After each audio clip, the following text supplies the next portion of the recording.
Gentlemen. Mark Shepp from Workforce Leadership Magazine. You said you're confident you can get 100 co-sponsors in the House.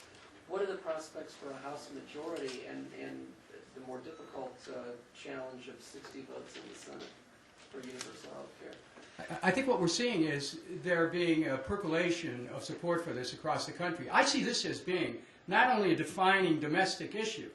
I believe that in the presidential race in 2008, that this issue about health care is going to be a fundamental test of whether any candidate is free to be able to support the broad-based health care needs of the American people.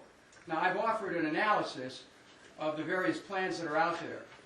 And this is my analysis that's based on a careful study of all the plans. And I would urge you to look at it.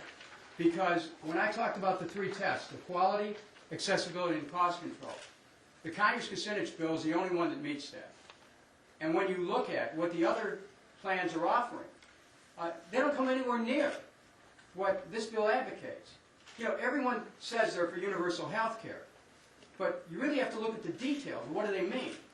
You know, we're talking about universal, single-payer, not-for-profit Medicare for all. And when you start asking the questions, is everyone covered? Fundamental question to ask of someone advocating health care reform. You'll find generally the answer is no. Except in our bill, the answer is yes. So I would urge you to look at this, because this is the issue that's going to separate everyone from where their advocacy is. And I know the California nurses and the other groups here have taken a very strong stand on this. I want to add one other thing, too, because this goes into the politics which underlie your question. In 2000, I went to the Democratic Platform Committee with a proposal for national health care, much like this one. I did the same thing in 2004. You know, I've been working on this issue for quite some time, as has Mr. Conyers. And our party, at that point, wasn't ready for this kind of a proposal. But let me tell you, the American people are ready. And the American people are going to drive the politics on this. There's this assumption that Washington controls everything. Don't believe it. We saw in the November 2006 that Washington didn't control everything. Washington has to look at the ferment across the country on this.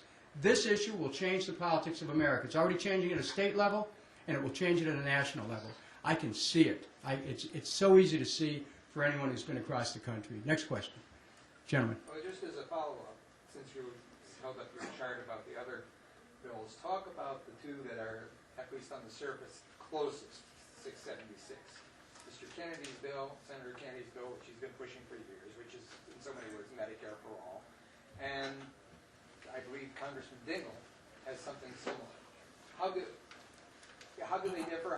You know, first of all, I don't know that those bills have been reintroduced into Congress. Let's assume they were. And well, you got to see them.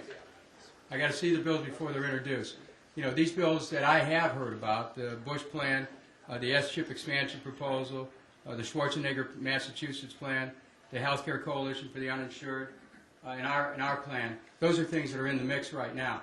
I'm certainly going to be talking to Mr. Dingell, who's been a strong advocate for health care, and Senator Kennedy, who was there long before I was.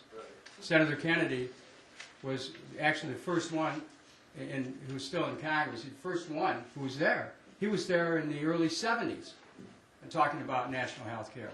So, you know, there's an extent to which we stand on the shoulders of giants, and Senator Kennedy's been a giant on that, as has Mr. Dingell. But I want to see what their bill is, and I'm sure we're going to find compatibility between what we're advocating in the House and what is possible in the Senate. The lady. I'm Dr. Omega Silva, and the American Medical Women's Association has already endorsed H.R. 676, and we have been for a national health plan for many, many years. But I'd like to ask you, the government already has a wonderful health plan. It just happens to be just for veterans.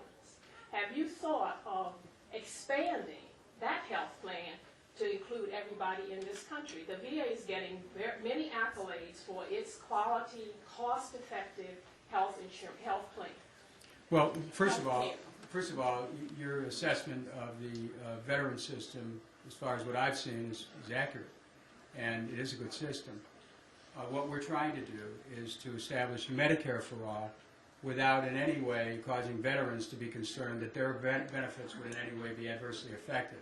You know, at some point down the road, we certainly want to look at the metrics that are involved in the veterans' health care system and make sure that the quality aspects of it and the accessibility and the cost control are also relevant to Medicare for All. So what we're not talking about changing the veterans program right now. We want to. That isn't broke, and we don't want to talk about fixing it. But what we will do at some point down the road is to see how we might be able to create efficiencies. But that's quite a ways down the road.